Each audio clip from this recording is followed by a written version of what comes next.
What's up, boys? Welcome back to my channel. Today we are doing UFC Imperialism and UFC 4 with combined weight classes in the United States only. For starters, I based everyone's location on the state or country they were born in, and the great majority of the in-game fighters right now were born in the United States. So to save some time, that's all I'm focusing on in this video. How the Imperialism game works is I have a wheel of all the fighters on the map. Whoever it lands on is the designated attacker. So for an example round, it's Cannonier. Then I go to another wheel that has all these surrounding fighters and states of Cannonier. Here it landed on Arkansas, so he would now add that state to his existing territory of Texas and we'd move on. But if it were to land onto another fighter like Carlos Condit, he would then have to fight him for his survival. The computer will control both fighters, and if Cannonier wins, he eliminates Carlos Condit and adds New Mexico to his territory. If Carlos Condit were to win, he would add Texas to his territory of New Mexico and eliminate Cannonier. We will repeat this process until there's only one fighter on the map who owns the entire United States. If you have seen me do this in 2K, you should know I like to upgrade the winner of each matchup. However, you can't alter the fighters in this game, but you can give the red or blue corner an advantage going into the fights. So after every fight, I have two other wheels that will determine if the winner is increasing, decreasing, or remaining the same in stats. If they are to be adjusted, they can either add or subtract 2 transition speed, 2 stamina, or 4 damage, which is the same amount, it's just in different increments, and those changes will only last for their next fight. Also, this map isn't just me being biased and telling you who I think is the best fighter from each state. For every state that had more than one fighter, I held a mini tournament to decide who will be representing each state. California had the most with 24 fighters, which is more than any other country out there besides Brazil. Cain Velazquez came out of California after beating Nate Diaz, Tito Ortiz, Bobby Green, and Brian Ortega. Daniel Cormier is the only 5-star fighter on this map because John Jones lost by decision to Aljamain Sterling, which was wild to say the least,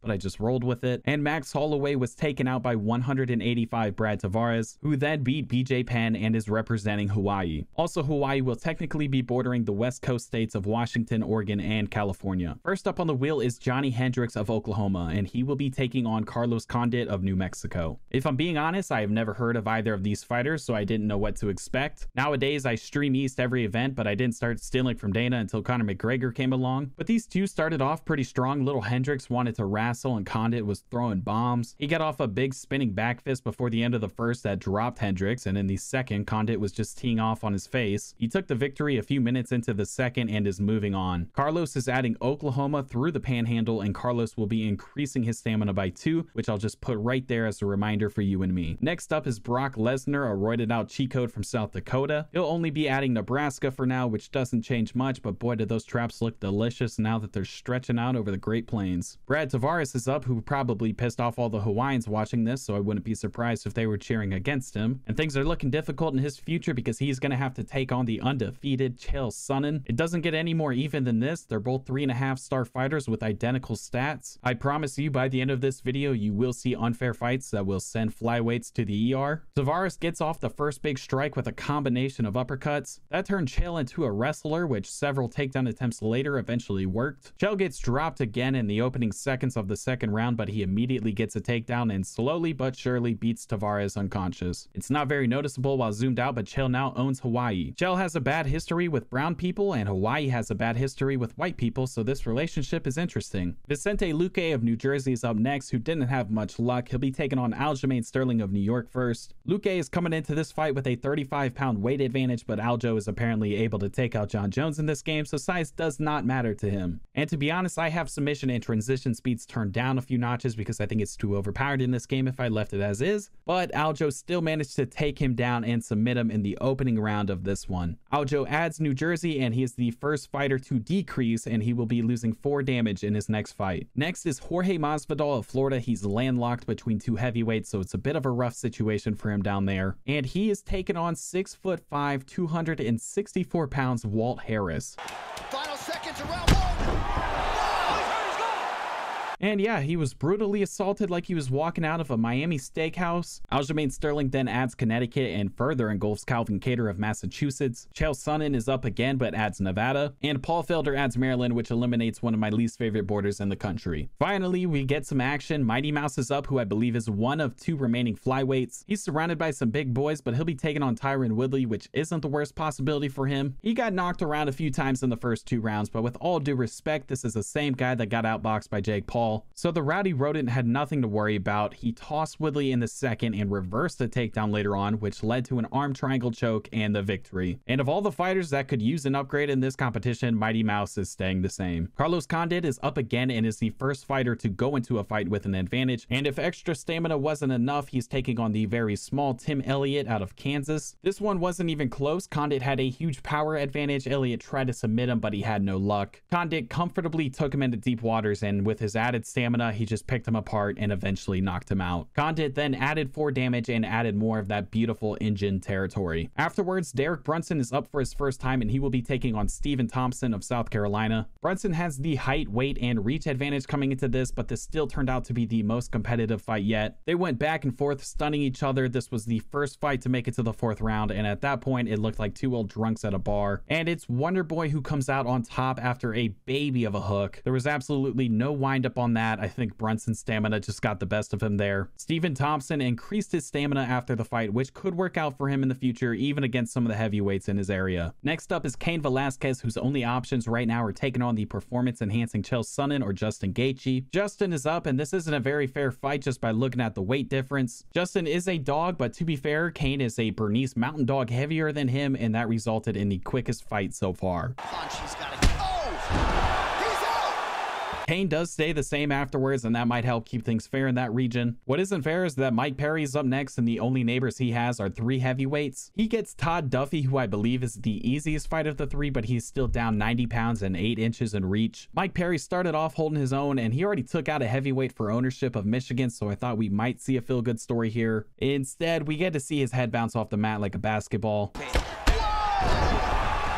Todd Duffy is adding on 4 damage, and Sean O'Malley is up next. Sean could have taken a flyover state, worked his way over to a safer fight, but no, he wants Brock Lesnar right off the bat. Brock gets a takedown in the first, but Sean has plot armor, so Herb Dean forces a stand-up. Brock can manhandle him on the ground, but Sean was just keeping his distance and throwing kicks from the other side of the octagon, and by the end of the 2nd round, Sean had a clear stamina advantage. Opening up the 3rd, Brock almost knocked the rainbow out of his hair, but he recovers and puts Brock on the ropes. Brock Lesnar is getting desperate, so he goes back to his cuddle action strategy, but Sean is not having it. He keeps on putting Brock on his back without a takedown or wine and dining him first, and with a minute left in the round, Sean puts him to sleep for the biggest upset yet, at least weight-wise. Big Ben Rothwell is up, and he'll be taking on Jake Paul's leftovers, Ben Askren. Again, this is another huge size difference of a fight, but this time the wrestler and kickboxing roles are reversed. Askren was almost taken out twice in the 1st round, but apparently he doesn't take easy dives anymore. Opening up the 2nd round, he doesn't want to touch glove, so he touches face to glove and almost gets dropped. Ben gets a standing guillotine, which isn't going to go through at this rate, but then he drops him to the mat, and Ben Rothwell forgets to fight back, so we have the 2nd underdog victory in a row, and Ben Askren is staying the same. Paul Felder then adds West Virginia, and Stipe Miocic is up for the first time and looking to break the bad luck streak for the heavyweights. He'll be taking on Paul Felder. You'd think Miocic would be a favorite to win this thing, but he was struggling against Paul Felder on the feet, regardless of him being half a foot taller and 70 pounds heavier. Felder almost pulled off the 3rd upset in a row late in the 2nd round, but Miocic was able to cover up and make it to the 3rd. Miocic was able to land a lucky uppercut that dropped Felder and won him the fight. Not a great look for Miocic. He was losing on the scorecards up until that point. Thankfully, he'll be increasing in damage in his next fight. Then Aljamain adds Rhode Island to his territory, and Chael Sonnen adds the state of Washington. Next up is Bilal, don't remember the name, Muhammad, and he will be taking on Mighty Mouse. This was another best case scenario fight for Mighty Mouse considering Bilal's fighting style, but in the end, the bobblehead came out on top. They went 4 rounds, spending over 10 minutes on the ground, and Bilal won off a very cheesy Von Flue, and he'll remain the same in the next fight. Anthony Johnson of Georgia is up for the first time, who is surrounded by 2 upgraded fighters and Rampage Jackson. He'll be going up against Walt Harris of Alabama, which makes for a pretty fair fight in the game since they're both 4-star fighters, but if you know anything about Anthony Johnson's career compared to Walt's, these two being equal is completely disrespectful. They both get their licks in, but Anthony Johnson fought a much smarter fight. He took away Walt's ability to walk, his head health was twice what Walt's was, and by the 3rd round, he knocked him out. Anthony Johnson now has a solid territory on the map and maybe the scariest ecosystem in real life, but his fighting abilities won't change in the next one. Stipe Miocic is up again, who had a very disappointing first fight. He now has an additional 4 damage, but he'll be taking on another heavyweight with the same upgrade in Todd Duffy of Indiana. Putting 2 roided out heavyweights in a money fight is a terrible idea unless you're bare knuckle boxing, so I was expecting expecting a first round finish. Instead, we get a Todd Duffy masterclass that won him the first round. Miocic got some momentum in the second after doing some damage on the ground, but this game does not care about his legacy. In the game, he's not very smart, powerful, or skilled, but with a few seconds in the round, he got the knockout. And to make matters worse, he will be losing stamina in his next fight. Stephen Thompson is up again, who is in a dangerous neck of the woods right now, and he'll be facing heavyweight Anthony Johnson. Wonderboy does have his stamina advantage going into this fight, but that didn't really do much against Anthony Johnson. He wasn't going to let this fight go on long enough that it would even start to become a factor. He's lucky he even made it out of the first, and in the second, Wonderboy proved that a stamina bonus doesn't mean much when you don't know where you are. Afterwards, Anthony Johnson increased 4 damage before his next fight, and he was up again, but added Mississippi. Sean O'Malley is up again. He has one of the longest borders right now, which also comes along with a lot of state acquisition possibilities. For now, he's taking Wyoming. Anthony Johnson is up again. He's taking on Rampage Jackson of Tennessee. Rampage is a solid fighter, but he caught Anthony Johnson at the wrong time. Rampage even rocked him a few times in the first, but Rampage probably won't remember any of that ever happening.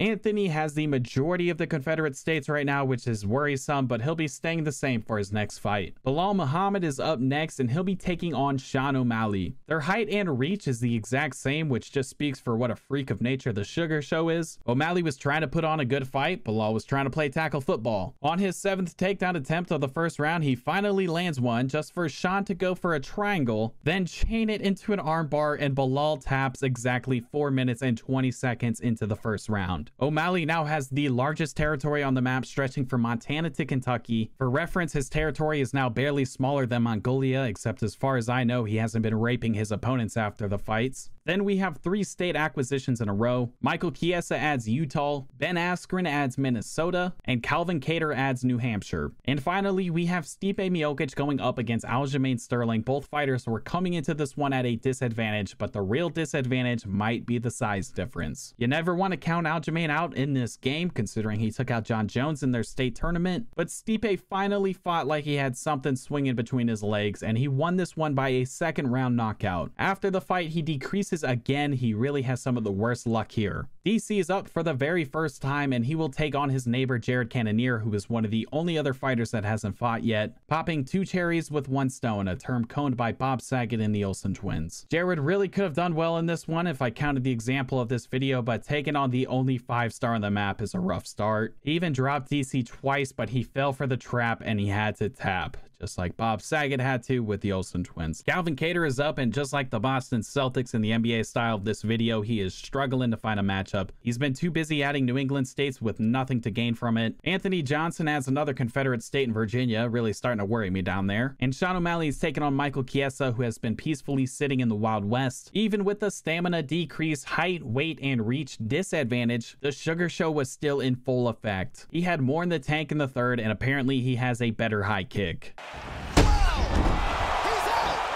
Sean O'Malley is now the equivalent of Mexico in size, and he'll be adding 4 more damage to his next fight. DC is up again, and he'll be taking on Carlos Condit, who peaked in the first couple minutes of this video, but he's still coming into this fight with +4 damage. This was a DC masterclass, but not a very entertaining fight to watch. DC went for 20 takedown attempts. He wore himself out by the 3rd round, and Carlos Condit caught him slipping and eliminated the only remaining 5-star fighter on the map. But a reality check might be coming. Not only is Carlos now wedged between 2 heavyweights and O'Malley, but he'll also be losing 4 damage in his next fight. Anthony Johnson is feeling like rising again. He claims Arkansas. Chael Sonnen is up for the first time in a long time, and he will be taking on Sean O'Malley. Of course, Chael was just trying to take down O'Malley, which he eventually did, but there's not much he could do against him. This is now the same guy that submitted Bilal off his back, and his kickboxing speaks for itself. Sean O'Malley might be the most overpowered 135er I have ever seen in this game, and Dana might be giving us a hint at the script for later in the year. Carlos Condit is up again, and while down 4 damage, he will be going up against Anthony Johnson. This really wasn't the right fight to lose his power in, but he was outlasting Anthony Johnson in the stamina department. They even made it into the 3rd round, so it's a real possibility that that could pay off. Carlos catches him here thanks to that, but Anthony Johnson was just too much for him. The motion of the ocean matters, but boy, that was is a really big black ocean. Anthony Johnson has now conquered the Confederate States and then some, and his territory is so big that I can really feel him staring into my soul. Stipe is up, and finally, for the first time ever, the world gets to see what Calvin Kattar from Massachusetts is bringing to the plate. He's coming into this fight about 100 pounds lighter, but anything is possible against UFC 4 Miocic, but just maybe not today. To be fair, there were so many moments where I thought for sure Kattar was about to be knocked out. However, because of his pure skull strength, he kept on fighting just to catch another beating. Eventually, though, his brain did finally give up on him. Stipe is decreasing 4 damage, and that brings us into the top 5 fighters. Unsurprisingly, we have 3 heavyweights in Cain Velazquez, Anthony Johnson, and Stipe Miocic. Sean O'Malley is the lightest fighter alive at 135, but he has been plowing through half the country. And then there's Ben Askren. Cain Velazquez is up for the first time in a long time, and he will be taking on Anthony Johnson for control of the entire southern border. Anthony Johnson was getting busy in the first round of this one. He almost put Cain away just about a minute in, but Cain got tired of being a human punching bag. He lands a clean sack, puts an arm triangle on him, and Anthony Johnson never taps, but rather he calmly goes to sleep. That is a fair and beautiful ending for Anthony Johnson, in my opinion. As only a 4-star fighter, he proved that no one in the entire country was able to outstrike him, and Cain Velazquez is moving on, and he'll be adding 2 transition attributes in his next fight. Stipe is up and has an odd flex. He'll be adding Delaware. Sean O'Malley is up. He could take some states around him or a safe fight against Ben Askren, but instead he will be taking on Cain Velazquez. John honestly dominated the first round. He stuffed all 9 of his takedown attempts and was safely kicking his ass from a distance. But in the second, Cain woke up and realized he was twice the size of this man. He kept marching forward and proceeded to knock Sean off the map in the opening seconds.